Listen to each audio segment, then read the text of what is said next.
Hello everyone. Assalamualaikum, I'm Busha.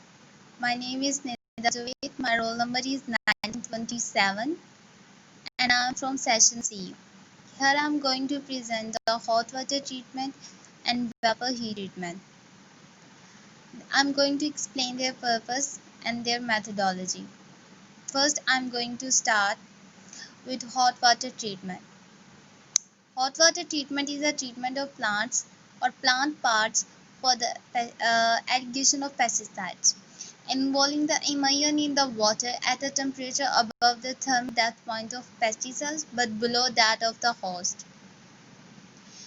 There are different methods of the treatment. The following section talk about the standard process of the water treatment.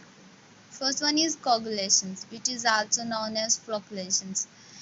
It is used adding the liquid ammonium sulfate or aluminum to the raw and untreated water. The resulting mixture causes the dirt particle in the water to coagulate or stick together. Then the group of dirt particles attach together and forming the large particle named flocks that can cause easily removed by filtration. The next step is sedimentation. When the water and the flocks undergo the treatment process, they go into the sedimentation basins. Here the water moves slowly, making the heavy flock particles to settle to the bottom. Flock that accumulate on the bottom is known as sludge. This is carried on the drying lagoons. Direct filtration does not include the sedimentation step, so the flux is just removed by the filtration.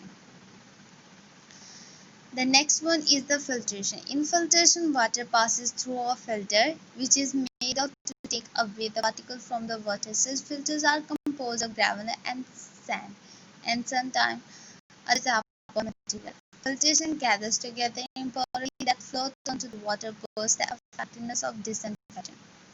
Filters are regularly cleaned by means of backwashing. The next step is very important. This is disinfection. Before water goes into the distribution system, it is disinfected to get rid of the disease-causing bacteria, pesticide, and viruses. Here we can use the chlorine for this purpose. Solids that has been gathered and removed from water, sedimentation and filtrations are transferred to the drying lagoons. The last step is fluoridization. Fluoridization treats water supplies of community to adjust the concentration of free fluoride ions to an optimum level so that the dental cavities can be reduced.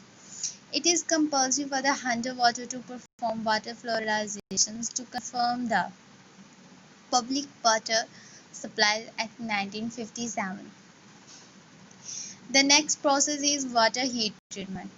Water heat treatment is a perfect method for such a treatment and the purpose complies with the strictest international standards. The vapor heat treatment system achieves its objective with the use of hot saturated vapor waters without the use of any chemicals. At the same time, during the process, the temperature and humidity are controlled.